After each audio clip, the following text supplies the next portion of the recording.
In a mansion filled with rich and important people, a poor boy named Timmy did something unthinkable. While the billionaire Mira Vance was showing off her most valuable treasure, a glowing silver rock, Timmy ran forward and smashed it to pieces. As the security guards grabbed him, he shouted for everyone to hear, "Your husband! He and the doctor are poisoning Leo! The silver medicine is what's making him sick! Stop the treatment and your son will wake up! I swear it!" Why would a young boy tell such a shocking story? How far will a mother go to learn the truth? To follow this dramatic story of friendship, lies, and a fight to save a life, make sure to subscribe and follow our channel as events unfolds. 10-year-old Leo lay small in his huge bed. The sheets were messy from him tossing and turning. His skin was very pale and he had dark circles under his eyes. He breathed in short, weak gasps. Suddenly, a dry, rough cough shook his whole body. He had been getting sicker like this for weeks. Nothing helped. Kneeling by the bed was his mother, Mira Vance. She was very rich and powerful, but in this room that meant nothing. She was just a mom watching her son suffer. Her face was tired and her eyes were full of heavy worry. She had stopped all her work, ignoring many important calls because staying with Leo was all she cared about. Her husband, Silas, stood away from them by the big window. He was Leo's stepfather and stood very straight. He spoke in a calm, low voice. "The special doctor I found, Dr. Eris, will be here soon," he said. "This is not a normal sickness. It is a serious problem deep in his body. Her treatment is strong. It is the only thing that will work now." Right then, Mira's helper came in, looking sorry. "Miss Vance, the board is waiting for the big meeting. They say you must come. If you are not there, the whole deal might fail. The company's future." She did not finish, but the meeting was clear. Mira felt pulled in two directions. A cry stuck in her throat as she looked from her phone to her son's weak, sleeping face. She held his small, hot hand tightly, as if she could give him her own strength. Silas moved fast. He knelt next to her, his voice soft and convincing. "Mira, you have to go. You need to save the company your first husband started. I will be right here. I will not leave him. I promise. I will take care of everything." He gently made her let go of Leo's hand. Her shoulders sank in defeat. She bent over and gave Leo's damp forehead a long, desperate kiss. "I love you, my brave boy. Mommy will be back very soon," she whispered, her voice cracking. Then she stood and hurried out of the room, looking completely torn. The second the door closed, the kind look on Silas's face disappeared completely.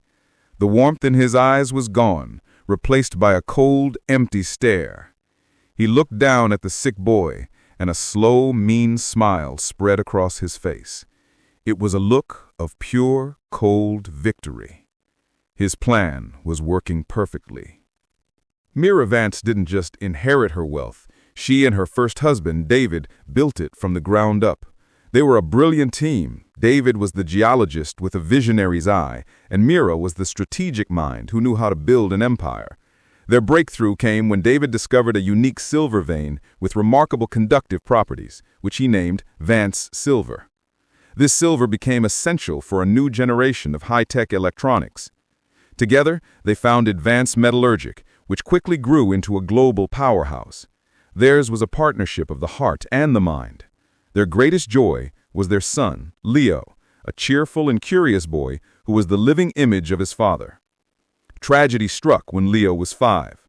David was on his way to a remote mine site when his small plane went down in bad weather. There were no survivors. Mira was shattered, left alone to raise their son and run their sprawling company. In her grief, she poured all her energy into the business, making it a towering monument to David's memory, but it came at a cost. It was during this vulnerable time that she met Silas, a handsome and charming financial consultant hired to manage the company's assets. He presented himself as a steady rock, a supportive partner who could help shoulder her burdens. Lonely and overwhelmed, she saw in him a chance for stability for both herself and Leo. They married after a short courtship. But the kind facade Silas showed Mira never extended to Leo. From the beginning, Silas was a cold and intimidating presence. He saw Leo not as a son, but as an obstacle, the true heir to the Vance fortune, standing in the way of his own ambitions. He never hugged the boy, rarely spoke to him with kindness, and his disapproval was a constant chilling force in the house. To Leo, his stepfather was not a parent. He was a scary man who had taken his mother's attention and made his own home feel tense and uncomfortable. Leo's mysterious illness began subtly, with fatigue and headaches, a few months after Silas moved in. Silas, who often prepared the family's evening tea, saw an immediate opportunity. He began administering a slow-acting, hard-to-trace poison, carefully dosing the boy to mimic a progressive wasting disease. As Leo grew sicker, he was pulled out of school. The doctors, one of whom was Silas's secret lover, Dr. Eris, couldn't find a cause and recommended isolation to protect his compromised immune system. This was the final piece of Silas's plan. Cut off from his friends, his classmates, and any life outside the mansion, Leo's world shrunk to the four walls of his room. The lively, social boy became a lonely ghost in his own home. His only companions were his fear of Silas and a deep, aching loneliness. Mira loved her son desperately, but she was trapped. The company David left behind demanded all her time and focus to survive. Juggling international deals and boardroom battles, she was almost never home. When she was, she saw a sick boy and a husband who seemed to be managing the grim situation with firm control. She mistook Silas's coldness for strength and his isolation of Leo for medical caution. Her grief, her workload, and her trust in Silas made her blind to the truth. The man she had let into their lives was systematically destroying the last living piece of her first husband. Dr. Eris stood in the mansion's pristine medical room, her white coat crisp. She held up a clear IV bag filled with a liquid that swirled with tiny, shimmering metallic particles. It looked both beautiful and unnatural. "Ms. Vance," she began, her voice smooth and confident, "we are going to use the very thing that built your empire. This is a highly concentrated colloidal silver solution. Think of it as a magnetic cleanse. It will seek out the unknown toxins plaguing Leo's system, bind to them, and purge them from his blood completely. It is a revolutionary, if aggressive, form of detoxification." A nurse prepared a needle. Leo, propped up in the medical bed, flinched and tried to pull his arm away, his eyes wide with terror. "Does it have to be that?" he whispered, his voice thin. "Shh, my love, it's all right," Mira said, rushing to his side and grabbing his other hand. She held it tightly, her own knuckles white. "This is going to make you better. You have to be brave." She whispered encouragements into his hair, her heart aching. A part of her felt a surge of hope. This looked so advanced, so scientific. But another part, the mother's instinct, twisted in fear at the strange, glittering substance about to enter her child's veins. As the needle slid into Leo's arm and the silver liquid began its slow drip into his bloodstream, Mira's entire focus was on his face, watching for any sign of pain. It was in that moment, while the mother was consumed with worry, that Silas and Dr. Eris allowed their masks to slip. Their eyes met over Mira's bowed head. No words were exchanged, but the look they shared was unmistakable, a quick, silent flash of triumph. The final phase of their cruel plan was now in motion. Leo felt the strange metallic taste in his mouth that always came after a transfusion. He was trapped in his room, a gilded cage of expensive toys and silent walls. The doctors and his stepfather, Silas, said he was too fragile, that his body couldn't handle the germs of the outside world. So he sat by the massive window, a soft blanket around his shoulders, watching a life he could no longer touch. The afternoon sun was warm and golden, but he felt cold inside. His face, once bright and cheerful, was now pale and thin. His eyes, a deep brown like his mother's, held a profound sadness that no child should ever know. He saw the gardener watering the plants and a maid shaking a rug on the patio, but they were just part of the scenery, paid to be there but never to interact with him. He was the prince of the castle, and utterly alone. Then he saw a boy. This was Timmy, an 11-year-old who was there with his father, Jude. Rio recognized Jude. He was one of the janitors who sometimes cleaned the hallways at night, a quiet man who always looked down at the floor. Today, Jude was doing some outdoor work, washing the windows on the ground floor. Timmy was with him, sitting on the grass near the service entrance, kicking a scuffed-up soccer ball against the side of the garage. It was a cheap ball, but Timmy treated it like a treasure, his face lit with concentration and joy with every kick. Leo watched, mesmerized. This boy wasn't rich, but he was free. He was inside the fence, but he wasn't a prisoner. He was just a boy, playing while his dad worked. The sight made Leo's heart ache with a loneliness so sharp it felt like a physical pain. Then it happened. Timmy kicked the ball a little too hard. It veered off, bouncing across the immaculate lawn and coming to a stop right in the center of the forbidden family garden, an area strictly off-limits to staff and their families. Timmy froze. His happy expression vanished, replaced by pure panic. He looked over at his father, who was focused on his work, then back at the ball. He knew the rules. Stepping onto that part of the lawn could get his dad into serious trouble, maybe even fired. The ball might as well have been in a lion's den. Inside, Leo's heart hammered against his ribs. This was his chance. This was a connection. He lifted a trembling hand and tapped his knuckles against the cool glass. Tap, tap, tap. Timmy's head jerked up, startled. He hadn't known anyone was watching from the grand window above. For a long moment, the two boys just looked at each other. Leo, pale and fragile behind the glass, and Timmy, frozen with fear on the edge of the lawn. A small, hesitant spark ignited in Leo's eyes. Slowly, weakly, he raised a hand and pointed a thin finger directly at the soccer ball. And then he gave a tiny, shy, but unmistakable smile. It was a smile that said, "It's okay. I won't tell." Seeing this, Timmy's panic melted away, replaced by a wave of relief and understanding. He gave a quick, grateful nod and a small, secret wave. He glanced at his dad, then darted onto the forbidden grass, his heart pounding not just from fear, but from a sudden, thrilling connection. He snatched the ball and scurried back to safety, looking up at the window one more time. Leo watched him go, his own heart feeling lighter than it had in months. The secret was theirs. For the first time, he had an ally. For the first time, he had a friend. The next day, as the afternoon sun warmed the garden, Timmy appeared again. With a quick, nervous glance towards the main house, he darted across the forbidden lawn and stood just beneath Leo's window. Leo's face, pale against the glass, immediately brightened. He pushed the window open just a crack, the fresh air feeling like a stolen treasure. "You came back," he whispered, his voice thin but filled with wonder. "I had to," Timmy whispered back, looking up at the boy in the castle. "I'm Timmy. I'm 11. A real, genuine smile touched Leo's lips for the first time in months. "I'm Leo. I'm 10. It was the most important introduction of his life. They quickly discovered they both loved soccer, both thought the same cartoon was the funniest thing ever, and both dreamed of being astronauts.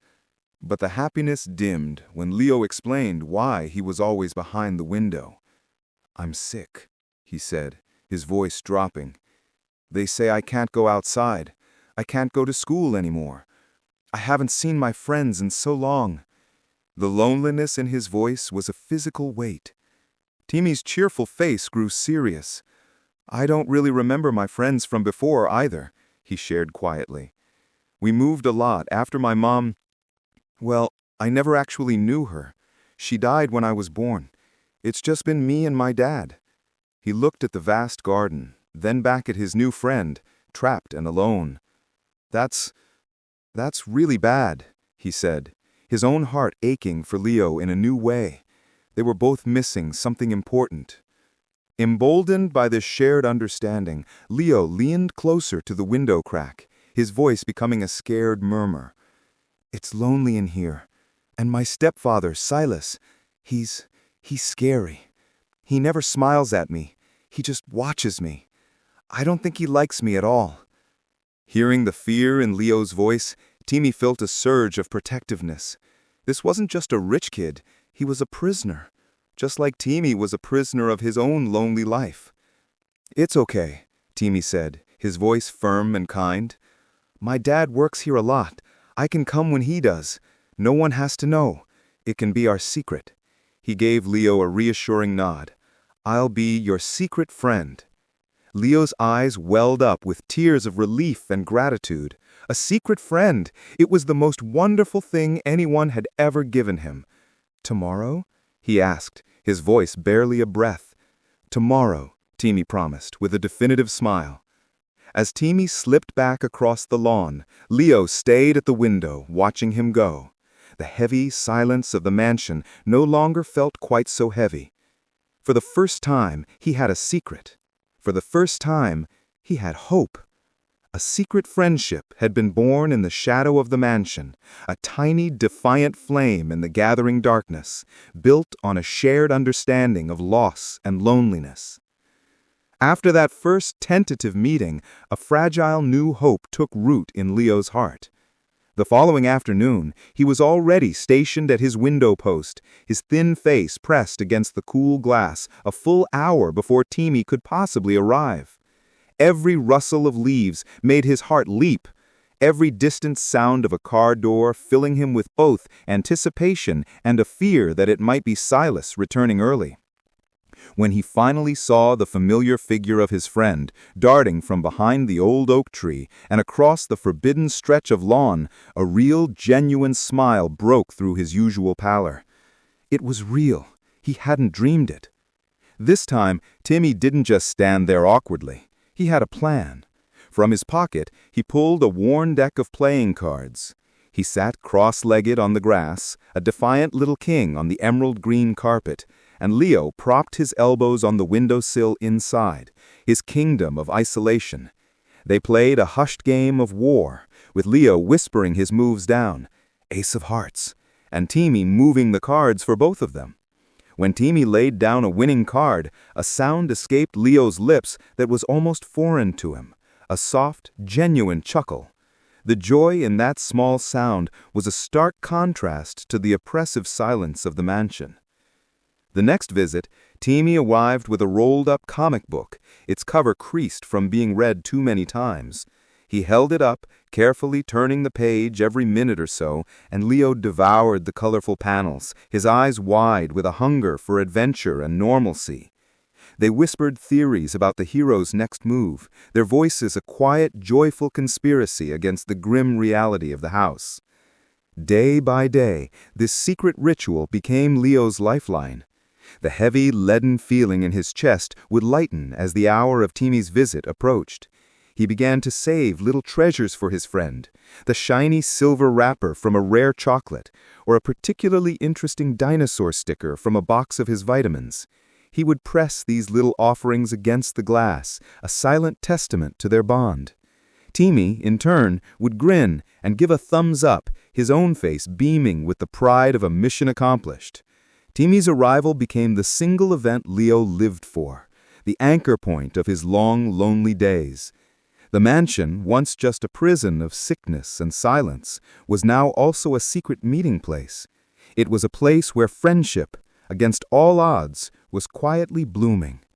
For those precious stolen minutes each day, the heaviness faded into the background. He wasn't a patient. He was just Leo, a boy with a secret friend, and his heart was full. The secret meeting had been the best one yet. Timmy had just taught Leo how to do a special handshake, their hands slapping against the window pane from inside and out, followed by shared, silent laughter. As Timmy turned to sneak back across the forbidden lawn, his heart felt light. He had made his friend happy. Leo watched him go from the window, a warm feeling in his chest. He pressed his hand against the glass, a silent goodbye. That was when the shadow fell over him. Leo flinched and turned around. Silas stood right behind him, having entered the room without a sound. His face was like stone, All the fake kindness he showed Leo's mother was gone, replaced by a cold, hard anger. Outside, Timmy froze mid-step, seeing the tall, menacing figure of the stepfather now in Leo's room. Silas didn't even look at Timmy. His cold eyes were locked on Leo, who trembled under his gaze. "Close the window, Leo," Silas commanded, his voice low and dangerous. With a shaking hand, Leo pushed the window shut, the click of the latch sounding final and loud. Now Silas turned his head slowly. He looked down at Timmy, still standing on the precious lawn. His eyes scanned Timmy's simple, worn-out clothes with pure disgust. "That boy," Silas said, his voice dripping with hatred, though the glass now muffled it, "is not your friend." He pointed a sharp finger at Timmy. "He is the help. His father cleans our floors. He is beneath us." Leo felt his face grow hot with shame. He wanted to be brave, to defend his friend, but under Silas's glare, he felt very small and very weak.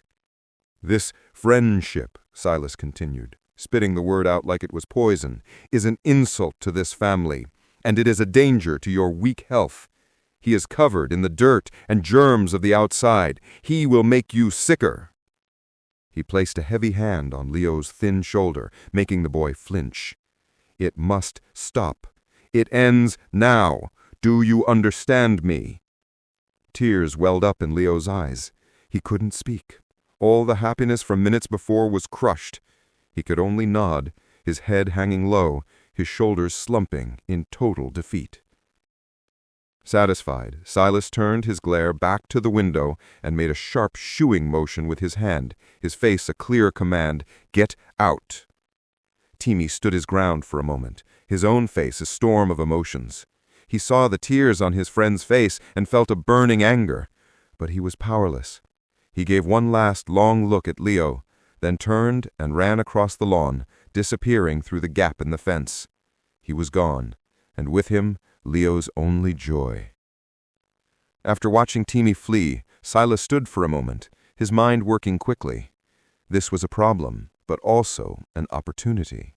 He needed to cut off the friendship completely and turn Mira against the boy in one move. First, he went to find Jude. The janitor was on his hands and knees scrubbing the tiles in the grand foyer. His shadow fell over him. "Jude," Silas said, his voice cold and flat. "Your son was just in the private family garden." He let the word hang in the air. "I have been lenient, but this ends now. He is trespassing and damaging the property. The next time I see him on these grounds, you will be sacked immediately. No references, and I will have your son charged with theft. Do you understand? He will be treated like the little thief he is." Jude's face went pale. The threat was clear and brutal. He could lose everything. He nodded, his voice a choked whisper. I understand, sir. It won't happen again."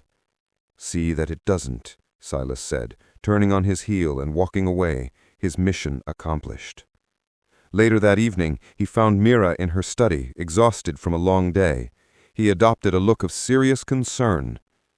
"Mira, we have a security and discipline issue," he began, his tone grave. "I had to speak to the janitor, Jude, today. His son has been repeatedly sneaking into our private garden." Mira looked up, her brow furrowed. "What? Why?" "He was running around, kicking a ball, messing up the flower beds. It's a complete disregard for our property and our privacy. They are severely overstepping their boundaries. I'm worried it's only a matter of time before that boy, seeing all the valuable things we have, starts helping himself. The next logical step is theft." He paused, letting the seed of suspicion take root. "It shows a profound lack of respect from the father. He either can't control his son, or he doesn't see a problem with it. I've given him a final warning, but I wanted you to be aware. We can't be too careful, especially with Leo so vulnerable in the house." Mira's tired face tightened with immediate disapproval. She worked tirelessly to maintain this beautiful, secure home for her son, and the idea of a staff member's child trespassing and potentially stealing was infuriating. She had never noticed Timmy before, but now, in her mind, he was no longer an invisible boy, but a problem a little troublemaker who disrespects her home and might be a thief. "You handled it perfectly, Silas," she said, her voice crisp. "I won't have that kind of behavior around here. The boy is forbidden from the property. If his father can't ensure that, then he'll have to go." "My thoughts exactly," Silas said, his voice smooth. He had successfully isolated Leo further and painted his only potential savior as a delinquent. His wife's trust was absolute, and the path was clear. "Timmy, you cannot go back to that garden," Jude said, his voice low and serious as they sat in their small kitchen that night. "Mr. Silas gave me a final warning. If he sees you on the property again, I will lose my job. He said he would have you arrested and treated like a thief." Timmy's face fell, his heart aching for his friend trapped inside. But he saw the real fear in his father's eyes and nodded silently, promising to stay away. A few nights later, Jude was working a late shift, cleaning the mansion's private clinic. The room was silent, except for the quiet hum of a refrigerator storing medicines. He moved his mop slowly across the floor, his mind heavy with worry about his job and the lonely boy in the mansion. As he cleaned near the door to the adjacent office, he heard a sound, a low, murmuring voice. He paused. The office door was slightly ajar, a thin line of light cutting into the dark clinic. It was late for anyone to be working. Quietly, Jude moved closer and peeked through the narrow opening. What he saw made his blood run cold. Mr. Silas and Dr. Aris were standing very close together. They were not discussing medical charts. They were holding hands, their fingers intertwined like a couple in love.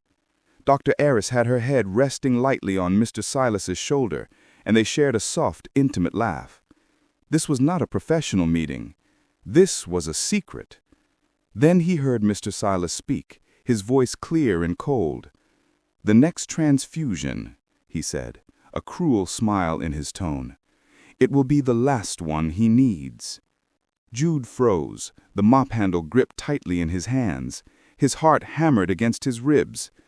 Dr. Aris pulled back slightly, a wicked smile on her face. "And then," she said smoothly, "it will just look like a very sad, tragic reaction to the treatment, a terrible allergy to the silver. No one will ever suspect a thing." Mr. Silas nodded, his eyes gleaming with a dark triumph. "And the entire Vance fortune," he whispered, the words slithering through the crack in the door, "will be ours." For a moment, Jude's mind refused to understand. Last one he needs? Tragic reaction? The fortune will be ours. The pieces swirled in his head, the boy's mysterious sickness, the special silver treatment that never worked, the stepfather's coldness. Then the horrifying truth crashed down on him all at once. The medicine wasn't a cure.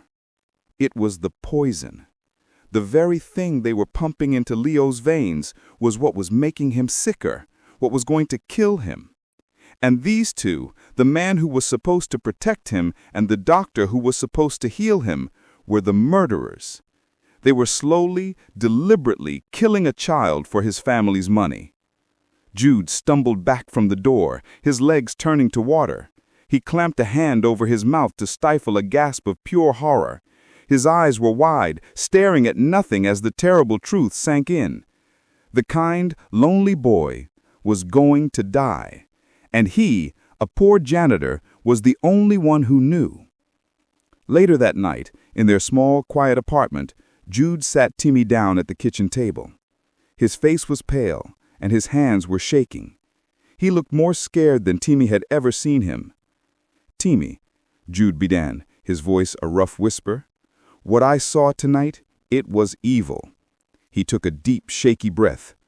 "Mr. Silas and the doctor, they are not trying to save Leo. They are the ones making him sick." Timmy stared, his eyes wide with disbelief. "What? But the medicine." "The medicine is the poison, son," Jude said, the words feeling heavy and terrible in his mouth. "They are putting the sickness right into his blood. They are slowly killing that boy." He put his head in his hands for a moment, overwhelmed by the horror of it all. They are evil, wicked people. And the next transfusion is meant to eventually kill him. Timmy jumped to his feet, his chair scraping loudly against the floor. His heart was pounding with a mix of fear and anger. "We have to tell Mrs. Vance," he insisted, his voice loud and urgent. "We have to tell her right now. She'll save him." But Jude was on his feet in an instant. He grabbed Timmy firmly by the shoulders, his grip tight with fear. "No," Jude said, his voice low and desperate. He looked straight into his son's eyes. "Listen to me. We don't have any proof, and she will not believe us. We are nobody. We are just a janitor and his son. He is her husband. He sleeps in the same house. If we go to her and say these things, what will happen?" Jude's voice trembled. "They will say we are lying. They will fire me. Then they will call the police and have us arrested for lying about an important man. Or something worse could happen. It is too dangerous. Do you understand me? You cannot go back to that house. You cannot try to see Leo. It is not safe." The raw, terrified look in his father's eyes was something Timmy had never seen before. It was more powerful than any command. The hope in Timmy's heart shriveled and died, replaced by a cold, heavy understanding of the danger they were in. He slowly sat back down, defeated and scared, nodding silently. Inside the mansion, Leo felt the silence press in on him. He stared at the garden, the spot where Timmy always appeared, but it remained empty. A deep, aching loneliness settled in his chest. He knew his stepfather had done something to keep Timmy away. The man had given him a cold, satisfied look over breakfast, as if he had won. That thought made him feel sicker than the medicine ever did. Without his friend, the four walls of his room felt more like a prison than ever before. A tear of frustration and self-pity rolled down his cheek before he angrily wiped it away. He was getting worse, and now he was completely alone. The next day, the fear inside Timmy had grown into a hard, cold knot in his stomach. He couldn't eat his breakfast. He could only think of Leo, getting weaker with every passing hour. His father's warning echoed in his mind, but the image of his dying friend was louder. He had to try. He slipped out of the house while his father was still sleeping, his own small act of rebellion against a danger he was too young to fully understand, but too loyal to ignore. He found his familiar hiding spot near the long paved driveway of the Vance mansion. The morning was quiet, the only sound the chirping of birds that were freer than he felt. He watched the grand front door, his heart pounding a frantic rhythm against his ribs. He didn't have to wait long. Finally, Mira Vance stepped out, her posture straight, but her face etched with a deep, permanent exhaustion. She was heading for her sleek, black limousine, a symbol of a world Timmy could barely imagine. Timmy knew she loved Leo. His friend had shared countless stories during their secret talks by the window. Stories of her reading to him for hours, of her holding his hand when he was scared, of a mother's love that was his only comfort. She wasn't the enemy, but from where Timmy stood, she was utterly unreachable. This was the terrifying core of his problem. How could he, a boy she had never truly seen, bridge the vast distance between them? He pictured himself running toward her, shouting her name, but the outcome was always the same. Her bodyguards would intercept him, a firm hand on his shoulder pulling him away. He would just be a noisy nuisance. If he managed to shout the unbelievable truth, "Your husband is poisoning your son," she would stare at him in confusion and disbelief. Why would she trust the word of a stranger over the man she lives with? He would be dismissed, or worse, accused of causing trouble. He stood there, paralyzed by desperation. He had no plan, no clever trick. All he had was the certain, chilling knowledge that he had to do something. He had to create a moment so explosive, so impossible to ignore, that the bubble around her would finally pop. He didn't know what that moment would look like, but as he watched her car door close, he knew he had to find it. Leo was running out of time. That evening, Jude came home looking weary. The big house is full of important people tonight. Mrs. Vance is hosting a party for investors. I have to go back to help with the cleaning. I need you to come with me and help carry the supplies. Timmy's heart leapt into his throat. The transfusion was tomorrow. This was his last chance. He didn't have a plan, but he knew he had to get inside that mansion and find a way to Mrs. Vance. He nodded silently, fear and determination warring inside him. Later, inside the Vance mansion, the air was thick with the smell of perfume and the sound of quiet chatter. Timmy, holding a bucket of cleaning supplies, felt completely out of place among the elegantly dressed guests. Across the room, Mira Vance moved through the crowd with a genuine, if fragile, smile. For the first time in months, a weight had lifted from her shoulders. Silas and Dr. Aris had been so reassuring earlier. They had told her with confident certainty that Leo would show remarkable improvement after the final transfusion tomorrow. They called it a cornerstone treatment, and she had desperately allowed herself to believe them. The constant, gnawing fear for her son had eased just enough for her to feel a flicker of hope. And it was this hope that allowed her to stand proudly before her guests tonight. She moved to the center of the main hall, gesturing toward the beautiful, glowing geode on its pedestal.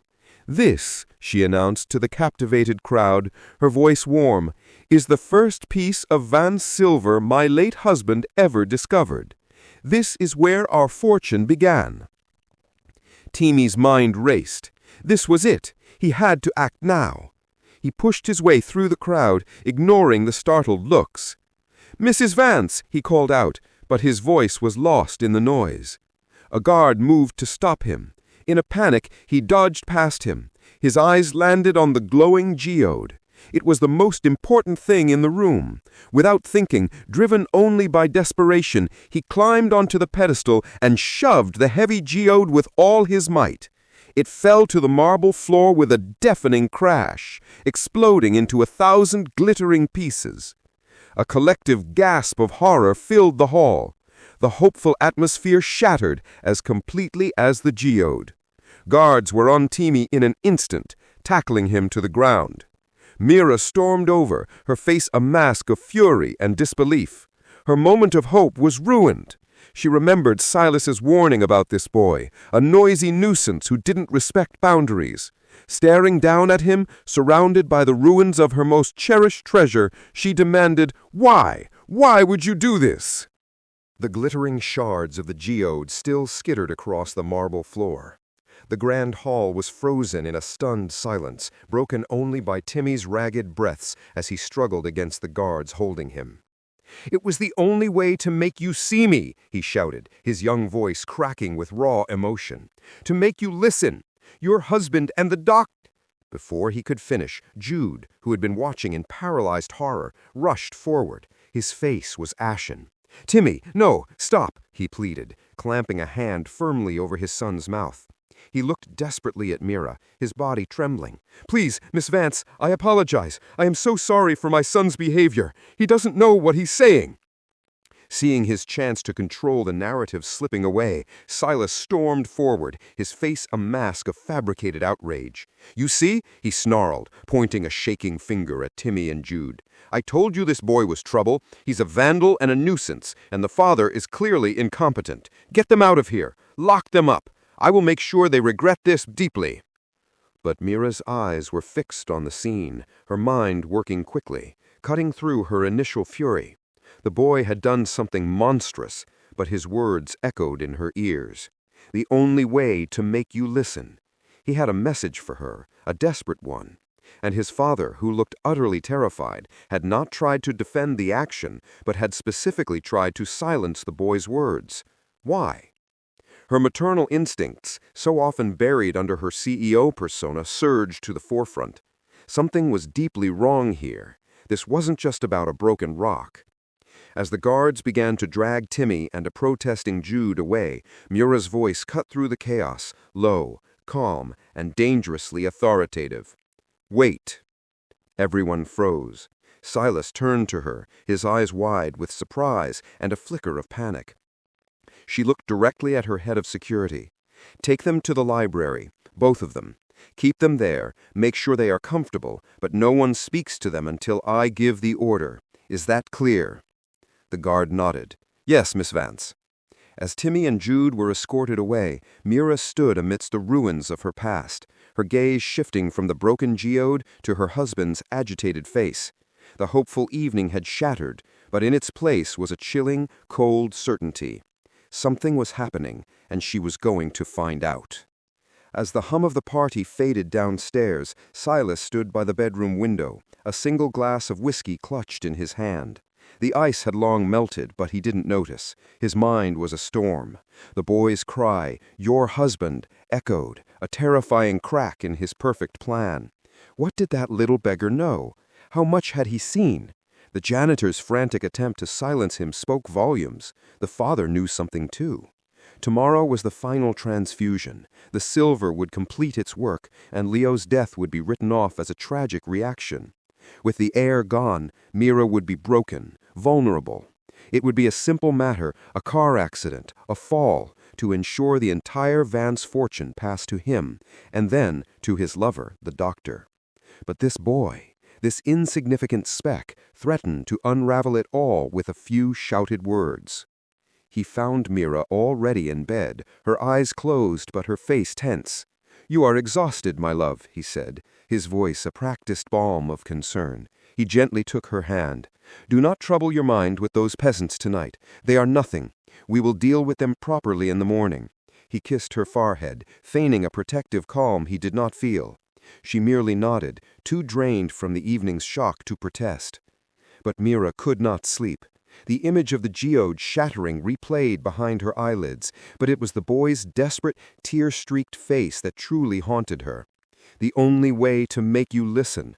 What was so urgent that it required such destruction? Long after Silas's breathing had deepened into the heavy, rhythmic pattern of drunken sleep, she slipped from their bed, her heart hammering a frantic rhythm against her ribs. She found them in the library. Jude was holding his son by the shoulders, his voice a low, desperate plea. "Why? Why, Timmy? Why would you throw our lives away? Do you think they will believe a janitor's son over her own husband?" As Mira entered, Jude immediately fell silent, pulling Timmy down into a bow. "Madam, I beg your forgiveness. My son, he is foolish. Punish me, I will bear it. But please—" "Your son," Mira interrupted, her voice cold as the marble floor, "shattered the heart of this house, a treasure from my late husband. My own husband warned me he was trouble." "Your husband!" Timmy exploded, wrenching free from his father's grip. His small body trembled with a courage that defied his fear. "He and the doctor are the poison. The silver they put in Leo's blood is what is killing him. Stop the treatment and your son will wake up. I swear on my life." Mira recoiled as if struck. The air left her lungs. She stared at the boy, seeing not a vandal, but a child screaming a truth so horrific her mind refused to accept it. What are you saying?" she whispered, her voice breaking. "Are you insane?" "Please, he doesn't know what he's saying," Jude cried, trying to pull Timmy back. But Timmy stood his ground, tears now streaming freely down his cheeks. "My father heard them last night. They said the next transfusion is the last one he needs. They said the fortune will be theirs. Leo is my only friend. Please, you have to believe me. Don't let them kill him." Mira's world tilted. She looked from the boy's raw, honest terror to the father's petrified shame. "Jude," she asked, her voice barely audible, "is this true?" Jude could not meet her eyes, but his slow, agonized nod was all the confirmation she needed. A cold, clear fury began to replace her shock. Without another word, she turned and left the library. In the shadowed hallway, she called her head of security, her voice lethally calm. "I have a sample of my son's medication. Test it, now. Tell no one. I want to know every single ingredient." She then slipped back into the bedroom, sliding into bed beside the man she now feared was a monster. She lay perfectly still, watching him sleep, her mind a whirlwind of dread and a terrifying, dawning clarity. The sun was just beginning to rise when Silas woke up. He had been unable to sleep properly, his mind filled with worries about the janitor and his son. He knew they were dangerous to his plans. Quietly, he went to another room and called the police. "There are 2 trespassers at the Vance mansion," he told the officer. "They've been causing trouble and destroyed valuable property. I need them removed immediately." He wanted them gone before anyone else in the house woke up. When Mira opened her eyes, she found Silas sitting beside her bed. He spoke in his most gentle voice. "Good morning, my dear," he said. "I've taken care of that unpleasant business with the janitor and his son. The police have come and taken them away. You don't need to trouble yourself about them anymore." He took her hand gently. "Today is about our Leo. This is the day we've been waiting for. The doctor will be here soon to give him the final treatment. This is what will make him better at last. Let me handle all these other matters. You just focus on being with our son." Mira looked at him and nodded slowly. She didn't trust herself to speak. Inside, she was desperately hoping that the test results would come back in time. Every minute felt like an hour as she waited for the truth. Just as she was about to get out of bed, her head of security entered the room. He was a man she trusted completely, who had worked for her family for many years. He handed her a large envelope without saying a word. Her hands trembled slightly as she opened it. The first document was a laboratory report. The words were technical, but the meaning was clear. The silver solution they had been giving Leo was not medicine. It was poison. It contained substances that were slowly destroying his body. The second document made her blood run cold. It was a printout of text messages between Silas and Dr. Eris. She saw their plans to take her fortune, their discussions about Leo's final treatment, and even loving words they had written to each other. They had been laughing about how easy it was to deceive her. They were counting the days until Leo would die and they would be rich together. Mira felt like she couldn't breathe for a moment. Then a strange calm came over her. She stood up, her face becoming hard and expressionless. She walked out of the bedroom and down the hall toward the clinic where Leo received his treatments. Each step felt heavy but determined. She opened the clinic door and saw the scene she had feared most. Silas stood close to Dr. Eris, speaking in low tones. The doctor was holding the bag of silver liquid, ready to connect it to the tube that went into Leo's arm. Leo lay pale and weak in his bed, unaware of the danger he was in. "Stop," Mira said, her voice quiet but firm. "Get away from my son." Silas turned quickly, a fake smile appearing on his face. "Mira, what's wrong? We're just preparing for Leo's treatment. This is the important one, the one that will finally make him better." "I know what you've been doing," Mira said, her voice growing stronger. "I know about the poison. I've seen the messages between you and the doctor. You've been planning to kill my son and take everything from me." Silas's face turned pale, his voice rising. "That's crazy! You're not thinking clearly. You're upset about what happened last night. This is just medicine. It's what the doctor prescribed." He took a step toward her, reaching out his hands as if to calm her. But Mira's eyes were cold and unwavering. She looked at him with complete certainty, and in that moment, he knew she had discovered everything. Mira simply nodded to her security chief, who had followed her into the room. Immediately, several guards moved in. They grabbed Silas and pulled him away from Leo's bedside. Another guard took the bag of poison from the doctor's hands. Both Silas and Dr. Eris began shouting and protesting, but the guards firmly escorted them out of the room. Their evil plan had been exposed, and their dream of wealth had ended in disgrace and arrest. 1 week later, the grand bedroom was bathed in the gentle, hopeful light of a new morning. Sunlight, once a mere visitor to the room, now seemed to live there, chasing away the last shadows of sickness. Leo was sitting up in bed, the heavy blankets replaced by lighter ones. The ghostly pallor that had clung to his skin for months was gone, replaced by the warm, healthy glow of a child. His laughter, a sound that had become a rare and fragile thing, now rang out clear and strong as his mother finished a funny story. It was the most beautiful sound Mira had heard in years. She sat in a chair pulled close to his bedside, her posture relaxed for the first time in what felt like forever. A genuine, untroubled smile touched her lips as she watched him. Yet in the quiet moments between their conversations, a storm of self-reproach brewed within her. She replayed the past months, each memory now tainted by the chilling truth. How could she, a woman who commanded boardrooms and billion-dollar deals, have been so utterly deceived within her own home? She had allowed a viper into their nest, had trusted him with her most precious treasure. The weight of that failure was a heavy cloak she feared she might never shed. Her busyness, her grief for her first husband, they felt like pathetic excuses in the face of her son's nearly fatal suffering. Her first act of atonement was immediate and decisive. She had gone to the police station herself, her presence silencing any bureaucratic resistance. Seeing Jude and Timmy in that stark, cold holding cell solidified her resolve.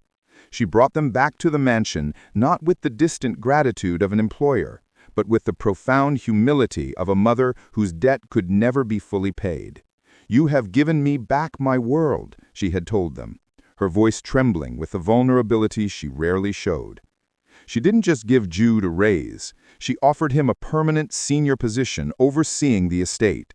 For Timmy, she promised not just school fees, but a future, a full scholarship, mentorship, and the guarantee that his courage would be the foundation for a brilliant life.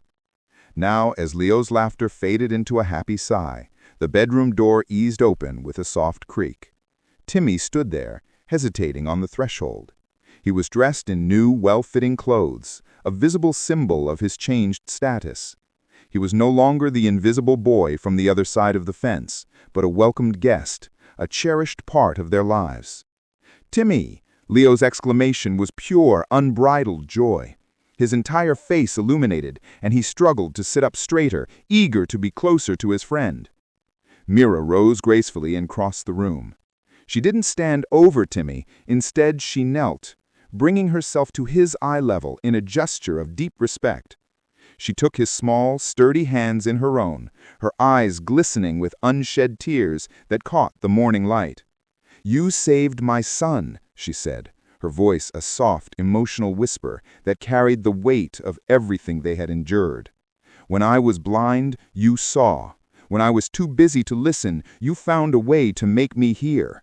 You were braver than any grown man I know." She squeezed his hands, a silent promise passing between them.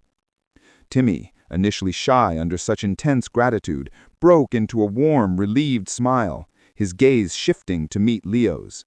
The two friends shared a look that spoke volumes, of secret conversations through glass, of a bond forged in loneliness and sealed in courage. Their friendship had been the key that unlocked the door to this new beginning. But while sunlight and hope filled Leo's room, a different kind of energy festered in a cold police cell several miles away. Silas felt no remorse. He nurtured only a cold, calculating fury. He used his time not to reflect, but to plan. He met daily with his high-priced lawyers, dissecting the case, looking for loopholes. He knew the system was a game, and he had the resources and connections to play it well. Mira, in her relief and focus on Leo's recovery, had not yet filed the divorce papers. This legal technicality was a thread he intended to pull. She saw a defeated man behind bars, but she was wrong. He was wiser, more patient, and more dangerous than she had ever imagined. The battle for the Vance fortune and for revenge was merely entering a new, more complex phase. Silas may be behind bars, but his web of deceit is far from broken. From his prison cell, he is already plotting his next move, using his powerful connections and his still legal marriage to Mira to plan a terrifying comeback. The question remains, is Leo truly safe, or is his life still hanging by a thread? In the explosive conclusion of this story, loyalties will be tested, and the final battle for the Vance fortune will begin. The janitor, Jude and his brave son Timmy now hold the key to exposing Silas's entire network. But will they be able to protect Mira from the danger lurking in the shadows? Do not miss the shocking finale. The truth will be revealed, and a life-changing decision will be made. Hit that notification bell so you don't miss the conclusion of this thrilling story. Like, subscribe, and comment to find out who wins this deadly game of power and betrayal.